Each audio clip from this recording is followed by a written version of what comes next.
Hi guys! Welcome sa ating continuation ng ating lesson sa differential calculus. So, dito sa part 2, ang pag-uusa or part 2 and also last part nitong differential calculus natin. Pag-usapan natin dito is time rates. So, ano nga ba ang time rates? Sabi niya dito, kung meron ka daw isang variable na y and yung y na yun is a function of time, then ang time rate of change ng y is dy over dt. Right? So, ibig sabihin lang nito guys, pag sinabi nating time rate, yun yung rate of change ng variable mo with respect to time. So, dito, ang ating independent variable na dito is time na. Fixed yun. Fixed na independent variable natin yung time. Kasi in real life, independent variable naman talaga yung time. Kasi siya lang yung isang variable na in real life, di mo makokontrol. Tayo ang nag-a-adjust lahat sa oras. Tama? Sa time. So, ito ang mga common time rates na palagi natin makikita. Ayan. So, meron tayong v, velocity is equal to ds over dt.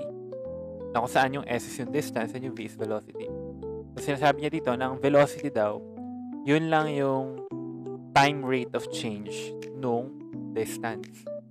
So, kunwari, kung gaano kakabilis lumipat ng pwesto with respect to time, yun ang velocity mo. Yun yung bilis mo. Gano'n kakabilis gumalaw. Tama? And yung acceleration naman, I'm sure alam nyo naman to, yun naman ang time rate of change ng velocity with respect to time naman. Okay? Or, yun din yung minsan, nire-represent din siya as yung second derivative ng time rate of change ng distance. Okay? And, lastly, meron tayo isa pang example which is yung Q. Okay? Wherein yung Q is yung ating discharge which is equal sa dV over dt. Where V is yung volume natin. So, ito. Dalas alam nyo rin to sa hydraulics. Tama? Saan ang discharge natin, equal lang yan sa change in volume or rate of change in volume with respect to time.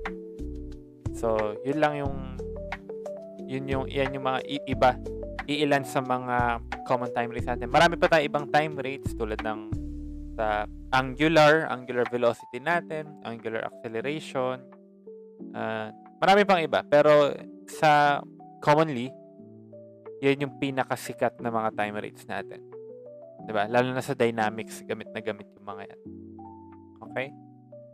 Ngayon, sa pagsasolve naman ng mga time rate of change ng mga problems, sabi niya dito, yung relationship daw between the rate of change ng kahit anong quantity related by an equation may be determined by differentiating both sides of the equation with respect to t, time. So, sinasabi niya lang dyan, guys, halimbawa, meron kang isang equation dito, sabi natin, function, meron kang f of t dito, tapos meron kang g of t dito. Okay?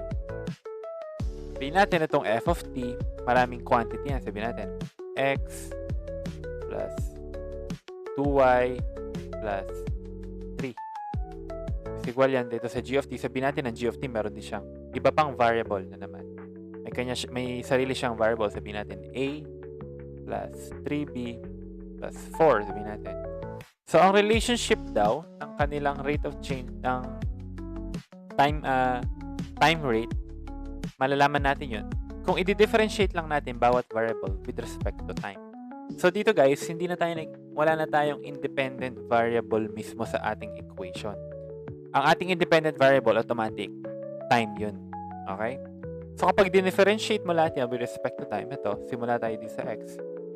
Ang derivative ng x is 1, pero dinifferentiate mo siya with respect to time. So, yan ay magiging dx over dt.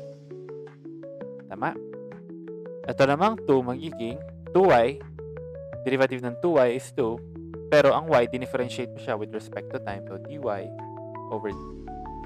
Okay? Plus, ang constant to, wala tayong variable dyan. So, 0 yan. Is equal, ito, a, magiging 1 din. dA over dt. Ito naman b. Yan ay magiging 3 dB over dt. Tama? plus ang 4 constant. Yan, 0 ulit. Okay? So, ito ang magiging, madalas, ito ang makikita mo sa mga equation na mapo-form mo kapag nagsosolve tayo ng time rate of change. Madalas sa mga calculus problems. Okay? So, ang reason dito kaya lumilitaw tong dx over dt, baka may mga nagtataka dyan na bakit kanina yung y natin kapag dinifferentiate natin with respect, kaya meron tayong 3x squared.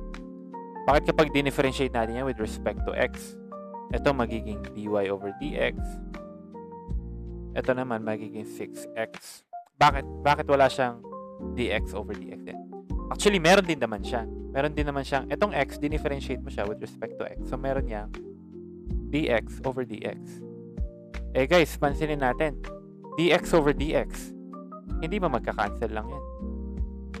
So, kaya nagiging ganyan madalas yung nakikita natin. Pero in reality, ginawa mo rin to.